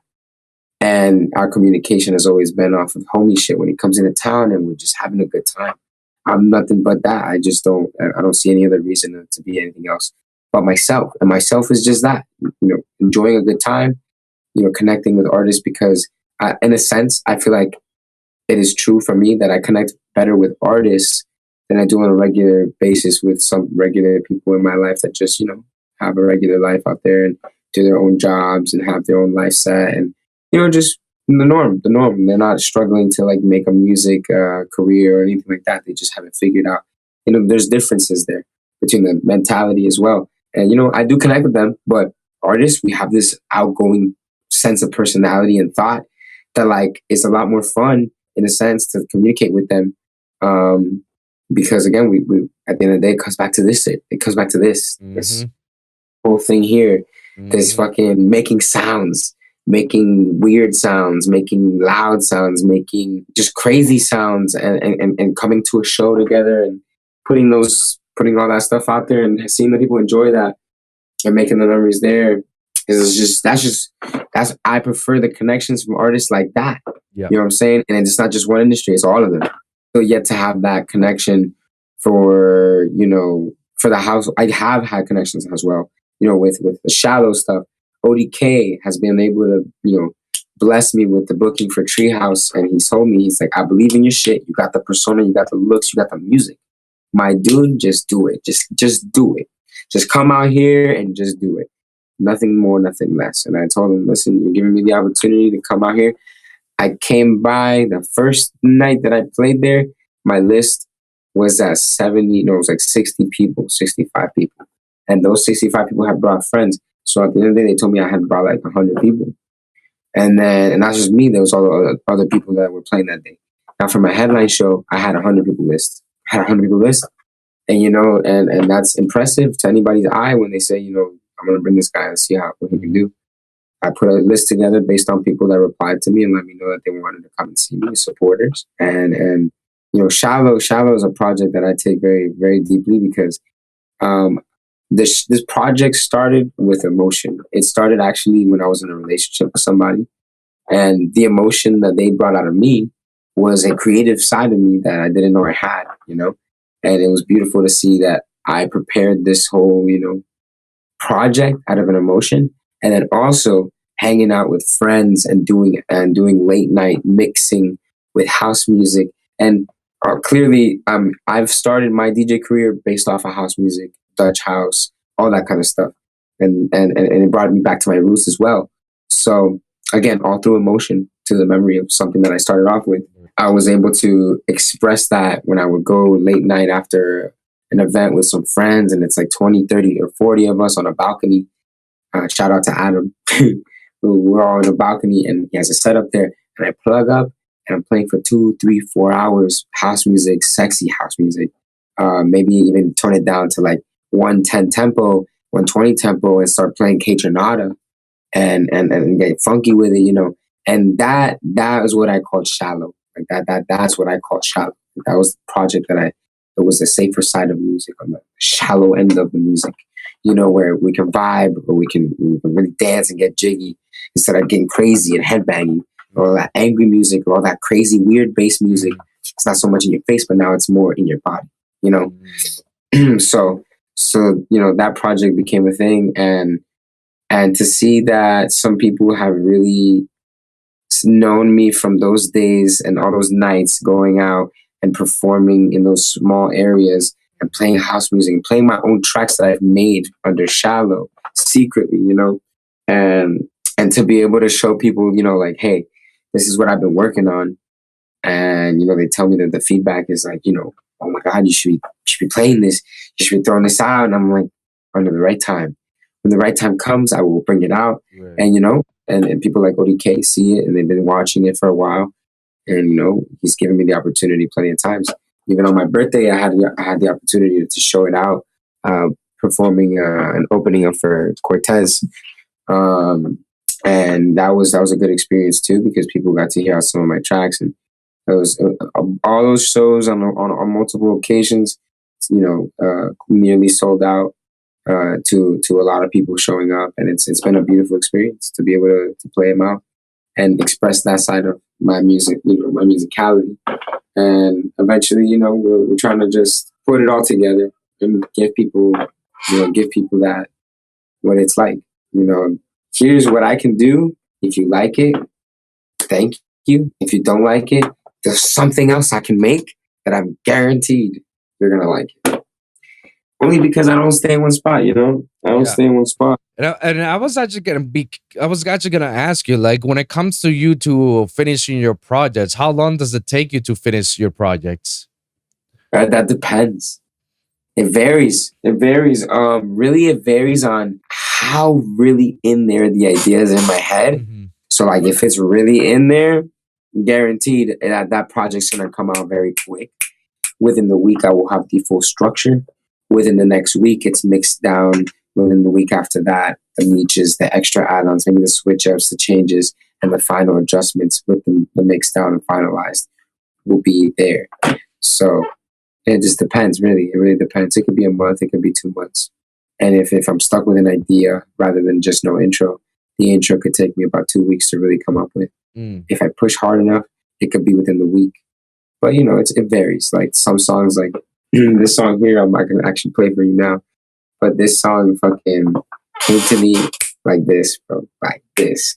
Like in 2 days, done. Had the song finished. I'm just working up the mix down now, making sure everything's tight, making sure everything sounds exactly where it needs to be. But man, I came back from Oki with an inspiration like no other. Yeah. And I it's been every single day. It's been me grinding it out in here, you know, for nights on end for a long time. So. And what's normally your creative process when it comes to making some of the songs? Like, what is it that you start with? Like, do you start off with the intro or the drops or melodies? Sometimes I'm in the mood for sound design, and I'll go start off from there. And the sound design session will turn into a drop, and from a drop, a build up into a drop, and then the intro will be created after. Sometimes it's the intro first, and the intro is so good that it can lead into the drop so smoothly, and the creative flow probably goes a lot quicker as well. But it all depends, because I can start a whole drop, and the drop is so good that I already feel what that intro is going to sound like. You know, I haven't figured out in a sense, and that right there is what the creative process is. But sometimes I still get writer's block. You know, sometimes I'll sit there in front of the fucking computer and literally just not doing anything. I'll open up a project, I'll hear it out, I'll listen to it a couple times. I'm thinking, I'll think to myself, like, will this work? I'll try it out, and I'll get stuck. I'll notice I'm stuck for about 5-10 minutes on the same thing, I'll try to scroll over to the next project, see what I can do, But this project here, which I'll play right now, this shit came so quick. Okay. And like, because the vibe was there, and I had been stuck in it in my head, and I've been even telling my friends the entire weekend, like, guys, I cannot wait to put out the track here in my head. And, I'm telling them, like, this inspiration is crazy. Because I literally sat down. I literally, in some of the sets at Okeechobee, I stood there and my friends were like, what's going on? What are you doing? And I'm like, I'm studying the entire set. I'm gonna tune in right now. I'm gonna really experience the sounds and really take it in, And I remember sitting there. My phone has a recording, everything. I have a voice recording of one of the sets. But I listened to, I was really deep into some of the sounds and really feeling some of the way these things flow, some of these genres flow. And man, it was fun. It was fun to feel that again, to go to one final, like I said, the final hoorah for me, the final festival that I kind of go to before I start getting this shit serious. And I took in the experience with, experimental bass and minimal deep dubs and just really took that in. And it was really nice. It was really nice to study again in a festival and take some sounds in and production notes.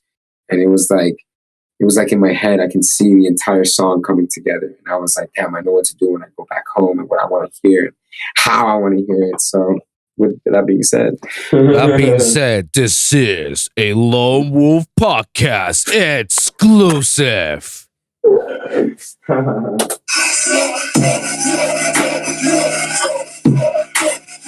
Okay.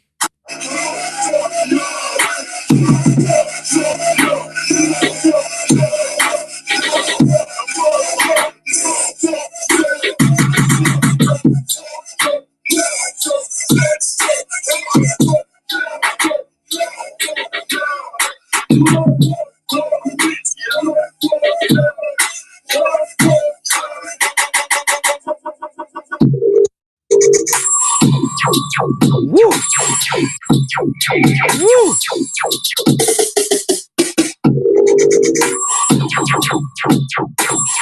Woo. Ooh.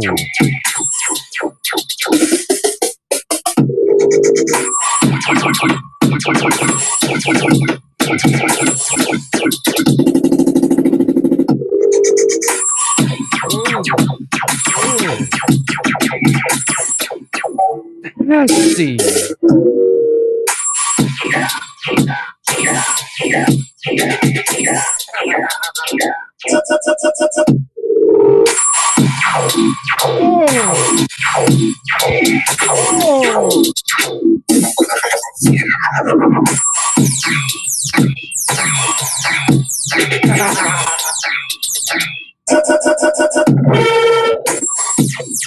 God damn.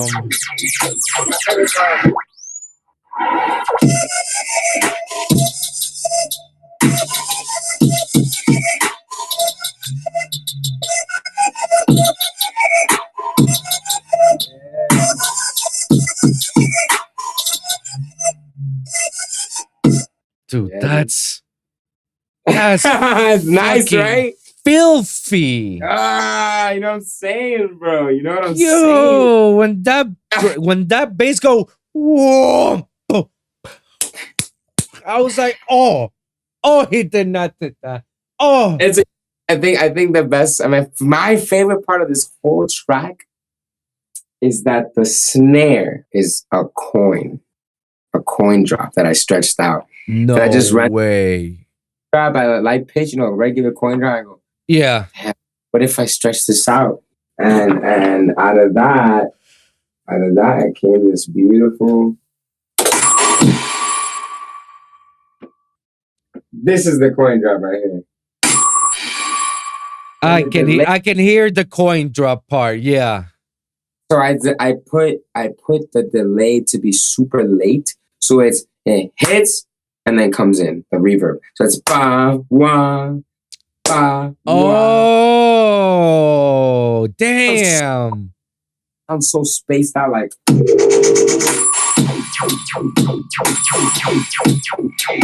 So good. It's so clean. Like, I'm honestly really, I don't know. I'm surprised by what I was able to. And that's the second drop. Yeah. The first drop is straight triplets. Straight triplets. Check me out. Straight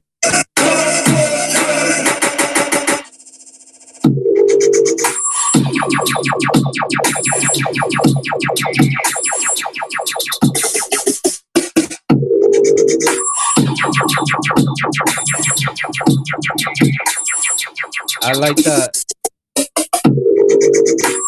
I like that bass. I like that bass. That went like boom, like oh. Yeah, man. I really came into the studio ready to kill. I ended up wrapping up a drum and bass tune that I did. The second drop is Halftime, so it's fucking heavy as well. That's another one I'm really excited to show people. My next track coming out will be Evacuate. So just tracks coming out, one after the other. Then after that will be the Moombahton track, which that'll be fun to put out. Just to give it a little bit of everything, just giving it a little bit of everything. I might think about putting Serve the Bass at La Clinica, but I'm not sure. I've put out with La Clinica. I could possibly do it again, but I haven't really heard from Frank in a while and how he's doing releases right now. So for now, I think I'll just do my own release and hopefully get the right, people. And hopefully Frank hears it and maybe, he says, fuck it. Who knows? You never know until you try. But two fits I actually do want to point out, like I do want to ask, like one of them was that the whole demo submissions, like are you still down for sending, chats to these labels, or you're actually like, don't do that anymore? So last year I sent out demos and, I didn't really get any answers back. Yeah. Which, okay, I take rejection lightly. It doesn't matter to me because eventually there will be something that they'll want or they'll bite for it. Is to say I'm going to kill myself over, having a label release.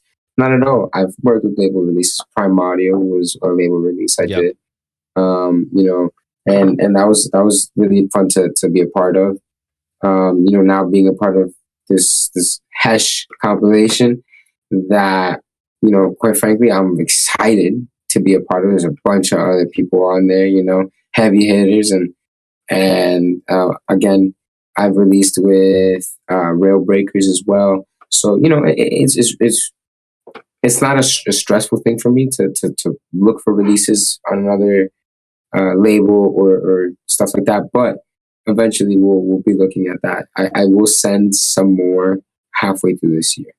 So I want to do some self-releases first, get my own attention from what I'm releasing on my pages, so that when I do have something to present, they're already looking at the fact that I have a bunch of releases on my page. And then if not so much about the numbers, but the sound will be there for sure. Have them look at you, Don't look at them. Have them look at you, Right, correct. Like I said, I want to be that flare in the sky that they're looking at because it's shining. Like, yo, what's going on over there? We're gonna see what's going on over there. And the music will show. Yeah. It'll all come back. The other artists will. I'm already the fact that I'm talking to people for Hesh's Fuck Shit Records, which is good because it's handled with Danny DeFusco, which handles Cyclops, which handles other labels as well. And that's a good thing. So that's an A&R that's already looking at me and saying, okay, he's somebody on my map. I should be looking at that. If this artist is putting this name here on the label, then that means that he's got something going on. Yeah. You know what I'm saying? That's all it takes. Brother. Now, the other thing I definitely wanted to ask you was the whole concept of sound design. I'm pretty sure you've heard of this, question before, but when it comes to sound design, do you believe is it a luxury or a necessity for a producer? That could go very deep. That question very deep. It could go very deep because that's fine. When it comes to music, see, like this is what kind of I've realized is that I'm very, very picky with the way sounds are. And it doesn't matter if it's just a bass synth sound. It could be how the sub sounds, the texture of the sub. Does it have an extra texture over that sub? It could be the snare. Is it a dry snare? Is it a bright snare? Is it a very tight snare? Is it a wide snare? Is it on a stereo spectrum or wide? Sound design isn't just, sound design is everything. Yep. So its necessity can really be sensed as, yeah, you need to learn how to distinguish different types of sounds, whether it's the kick, the clap, the hi-hat, the splash, the ride, the sub, the synth, the intro synth, the thinness of the intro synth, the high pitch, the low pitch. Where does it fit? Because if you have and you're coming in with a low pitched sub bass sound for the drop, then should the build up be at a light point so that when it drops, you get that full drop sense?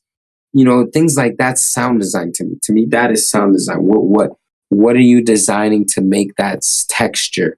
What are you designing to make this sound distinguishable and fit just right and unique? That's why, truthfully, End of Time got signed over to Hesh, because he heard the way it sounded, the texture, the type of drop that it is, super bassy in your face, very minimal in a sense that it's just one sound that you're focusing on, stuff like that.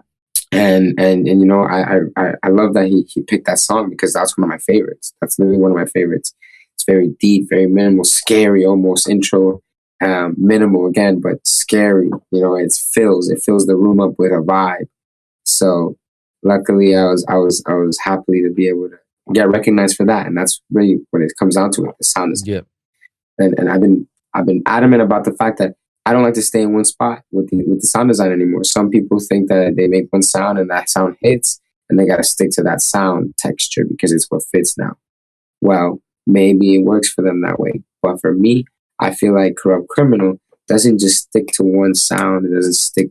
He's a criminal. He's out here taking every single genre out of surprise, any bass genre that exists, and taking that and making my own little twist or doing my own little, whatever I hear is what's on there, however angry it is and however, whatever it may be. You know, the sound design shows that I can change it up, do something different. And I want people to have fun with that. Have fun with the fact that it's something new to hear. And that's something different to expect from me. So it's not just rhythm. It's not just dubstep. It's drum and bass, moombahton, shit. You know, I'll throw in a couple other things in there. I'll probably have like the experimental done and ready to be put out by mid in the summer. You know, put the experimental songs out in the summer and just a bunch of different stuff. You know, get wild with it. But the point is, yeah, I feel like the artist should definitely take the time to learn and appreciate sound design in every single sense, not just in bass sounds, but in everything. Study what different snares sound like. Study what different kicks sound like, and why. Why do they sound like that? What is it that makes them punch differently than, you know, the different kicks? You know what I'm saying? Why layer two kicks together, or why layer just the beginning of one kick, which is the attack, and then the release? You know what I'm saying? Yeah. So sound design is everything. It definitely is. And I recommend that everybody that does get into sound design, that don't just focus on one thing. Make sure that you recognize that there's different aesthetics. Like, let's put it together. Hugh K, his sound aesthetic is tight, precise, but there's also a certain filter vibe that you get over the instruments that make it sound super tight, and the way that the synth sound, you know what I'm saying? Like, and his formation too, his breakdowns and his formations, how he switches up and how many bars he does to switch up, stuff like that. So it's different. It's different for a lot of people. That's my answer. And why is it that you decide to call yourself Corrvpt Criminal? Like, what's the story behind that? I'm always eager and wondering, why is it Corrvpt Criminal? You know what's funny is a lot of people do that, tell me, they're like, yo, it's very contradictory what you're saying in your name. And I'm like, well, that's a good thing, right? You know, that's a good thing. Good thing, right? But so one day I'm sitting on my bed and shoot, you know, I'm sitting on the bed, I'm thinking there, I'm like, damn, what do I want to call myself? What do I want to call myself in this bass music? You know, because back then it was about trap, moombahton, and I was really into it all, and dubstep too. I was into all of it. So I wanted to really dive into making music for that. And, I was thinking, okay, how do I know that sound design is going to be a thing to learn for me. So what do I want to do with sound design wise? How do I want to distinguish myself? I said, I want to corrupt the sounds with my own sense. I want to corrupt the minds that listen to these things. I want to corrupt them into my grasp of how this, how it sounds, and make them like feel the anger or feel the heaviness or just feel the energy. You know what I'm saying? Like that's where basically that characterization comes from.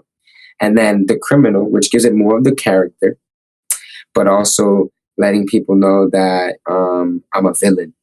I'm a villain against all odds in the scene. Whether people fuck with me or not, I'm still gonna be out here scheming under my music and the low key. And all these artists are telling me back and forth, yo, you need to release all these things, bro. Release all this stuff. Just throw it out there. I'm like, right. Have the set release schedule. We're gonna start releasing. And again, my name's Corrvpt Criminal. I'm coming out here to corrupt you. You're gonna be another criminal out here. So that's how we rocking. That's how we rocking. These sounds that I'm gonna be creating and putting out here gonna turn you into a criminal. And they're gonna turn you into a criminal and you're gonna feel that shit. Yeah. Hey, I'm looking forward for our collaboration. I can't wait until you dabble it down all the way and you corrupted my version of the song and go make it sound more like heavy and at the same time. Be ready, because it's gonna be dumb heavy. Be ready when I tell you. You're gonna hear this and you're gonna be like, oh damn, what I signed up for.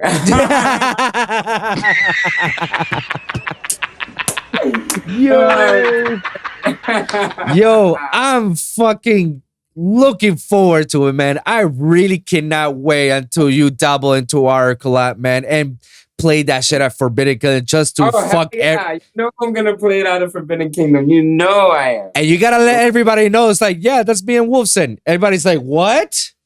Wolfson's back? Nani? Yes, sir. Yes, sir. Yes, sir. Yes, sir. Guess who's back, motherfuckers? Yeah. So that's what I'm saying. Our collab's gonna be fire. I have other collabs coming. One with Yaks, one with Movie. I got one with Subject 31. Just a couple to name in there. I'm gonna be dropping a bunch of tracks of my own, like I said, at Forbidden Kingdom. So yo, better be out there. It's gonna be hot, but it's gonna be fuck yeah. Yo, have some way to record that set, bro. Oh, 100%. I'm gonna have a stand set up with my camera. I'm just gonna let it run. Yo, the whole way through.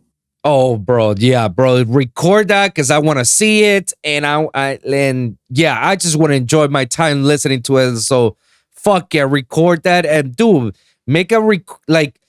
what I usually do. Remember back in the day, every time I DJ for one of these events or one of these festivals or whatnot, and my name is in the lineup, I just upload the mix over just to get the people like, yo, if you guys missed my set, I got you.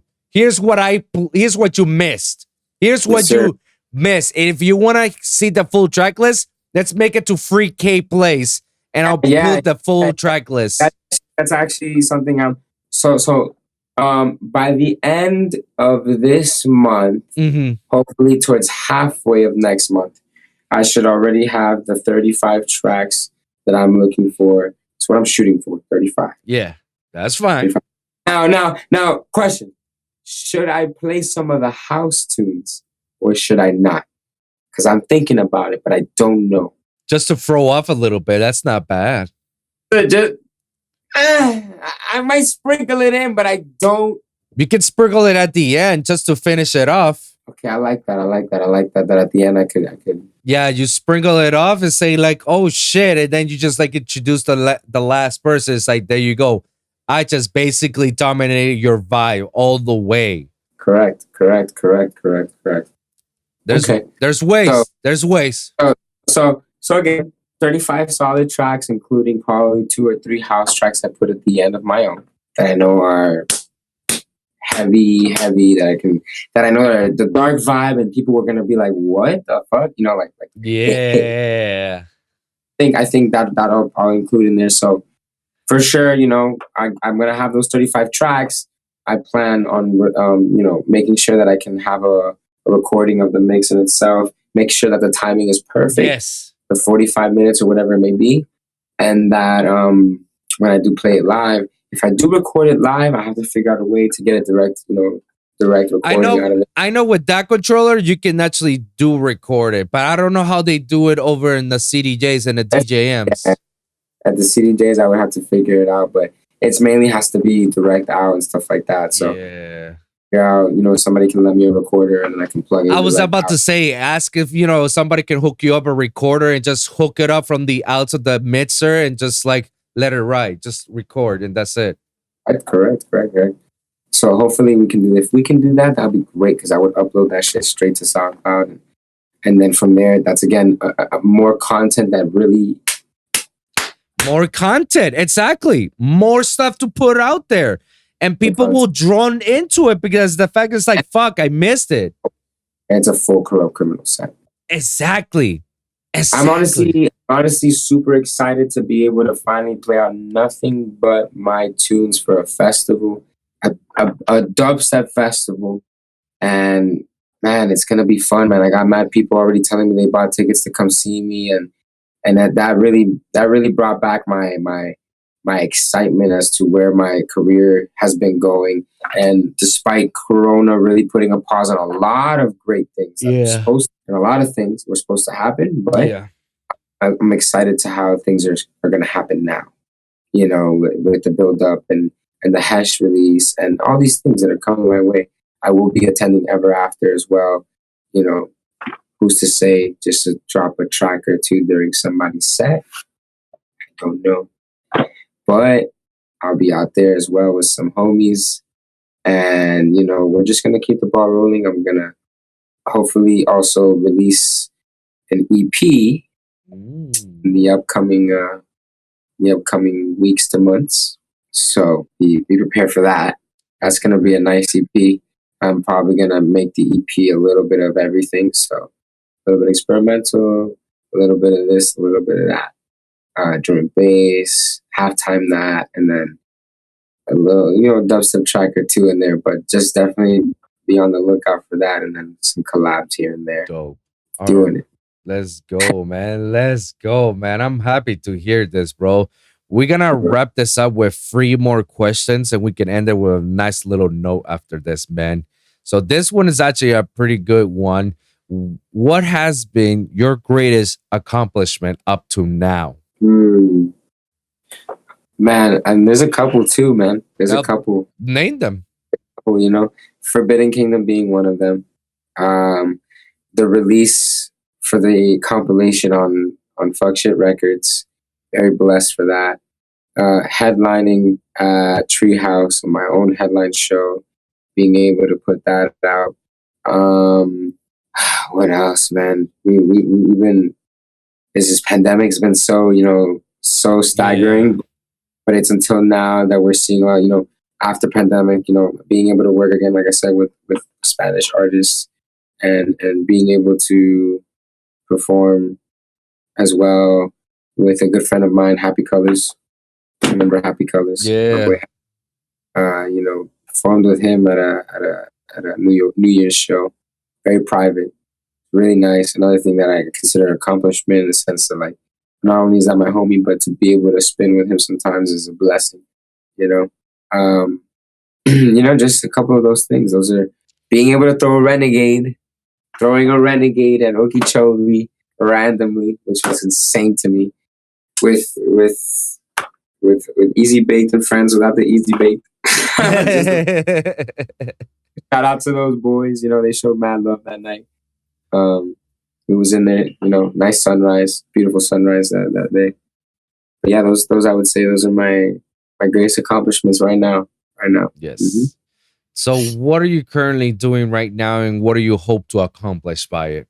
So right now we're keeping a very heavy pace on releases. We're trying to keep a pace throughout the rest of this year so that we can accomplish what we were set to accomplish already before the pandemic, which was to finally break through to some listeners and more listeners and reach out to a lot more listeners and mainly artists to recognize the Corrvpt Criminal project and to recognize the Shallow project even then. And for people to start listening to this stuff that I have to make and to enjoy it and to feel it and to live it with me, honestly. Because eventually when I start playing more shows across different states, we're going to be able to share the energy that I have to offer and give and share it all around and let people know that I'm also here to help others as well. Yep. Because it's not just about myself. This music shit doesn't happen without anybody else. So, helping the underground scene along with myself. That's pretty much that. One last question and we can end it right here. This is a very trippy one, but it's a good one. Trippy one. All right, let's go. Let's just say that you're walking down the street and All right. all of a sudden a UFO pops out of nowhere and some aliens comes to you and they say, yo, Corrvpt, we need your help because you and only you can help us out. Uh-huh. And you'll be like, all right, bet, let's go. Let's go. Let's do what we got to do. Let's fuck shit up. And they'll be like, but before you do, we don't know how long you're going to be out. Here's a piece of paper. Write 3 pieces of advice that you'll give to someone. What are those 3 pieces of advice? Okay, so 3 pieces of advice before I leave this world? Crazy. I know. That is a nice question, though. I actually fuck with that question. Number 1, do not worry about what has already happened.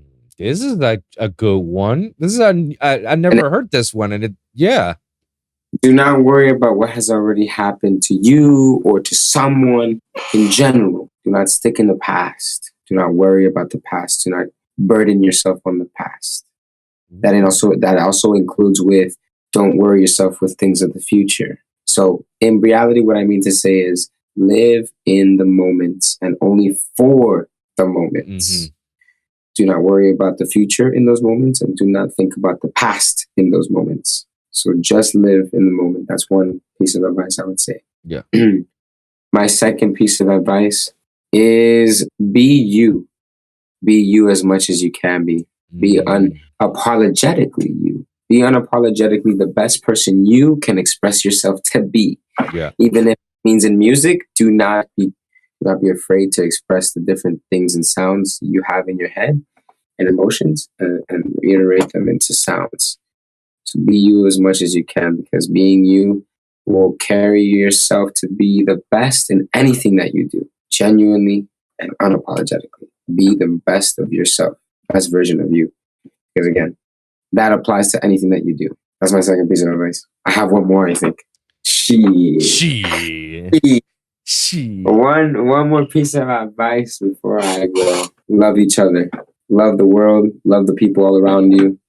There are some people that do not understand how to express themselves. There are people that do not understand how to do life. There are people that are very frustrated because they don't know how to do life at the moment. But give love anywhere you see the time to give it. Give it to yourself when it's time to give it to yourself, and give it to others freely and unconditionally, because that is the most important thing we have left in this world, man. There's people fucking fighting on the other side of the world. There's people starving. There's people dying every single day out of this COVID. Right. So just give love.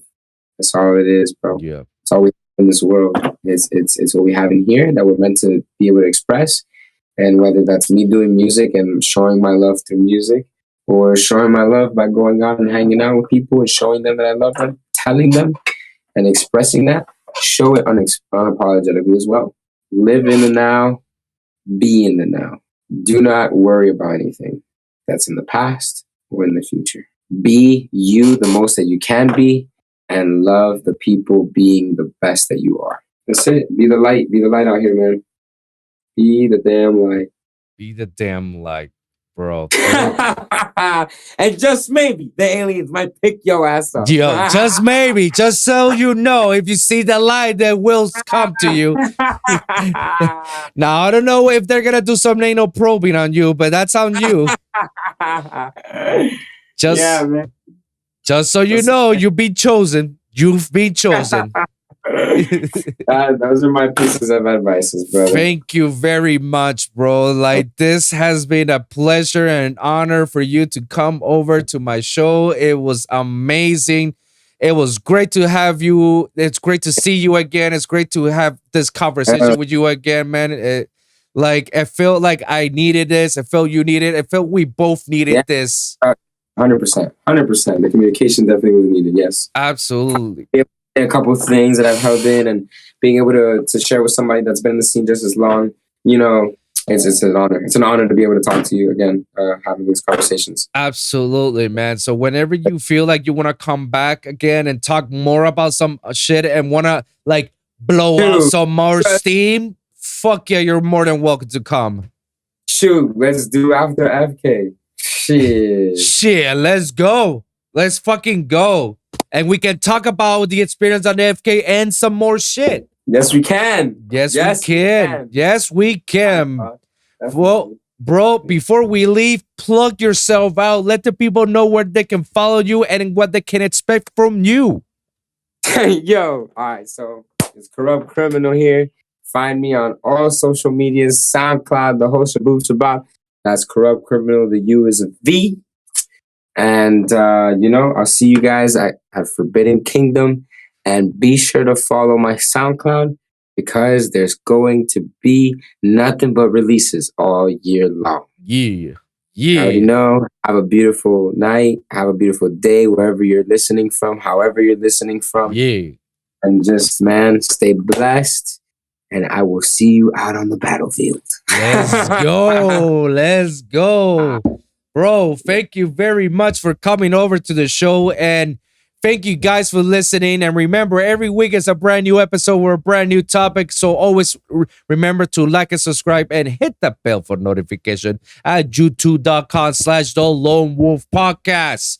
Or you can follow me at lonewolfpod.com. That's lone, WOLV, pod.com, where you can check all my latest episodes. You want to check the audio version?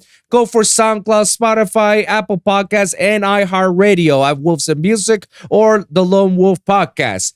Comment down below. Let me hear your thoughts. Share your experiences. If you guys got a specific topic that you want me or you want Corrvpt to cover, please let us know in the comments down below, and we'll more than happy to talk about it. We'll do our best to try to talk about it on the next episode. So thank you guys for tuning in, and we'll see you guys on the next one. Check out Corrvpt at Forbidden Kingdom. Let's go.